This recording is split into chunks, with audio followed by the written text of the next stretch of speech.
So, for example, if you go back and you look at the myth of Atlantis as Plato recounts it in Timaeus and Critias, or you look at the biblical narrative that lines up in interesting ways with Plato's myth of Atlantis, the biblical narrative of the fallen angels, the sons of the Elohim, who rebelled against the heavenly order, came down and mated with mortal women and created a civilization of giants on the earth, right?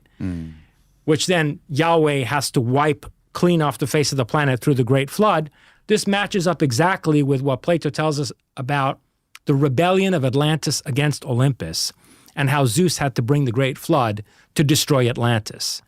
It's suggesting to us that there's a faction within this advanced civilization, let's say the Anunnaki, to use the term the Sumerians referred to them with. There's a faction that is for human progress and for finding our way beyond this evolutionary bottleneck.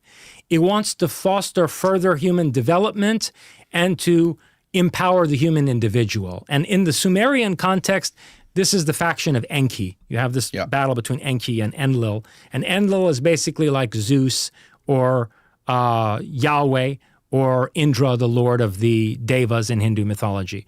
A kind of tyrannical, sadistic overlord that is hampering human progress and that wants humanity to stay within a certain rigid social structure, which they control.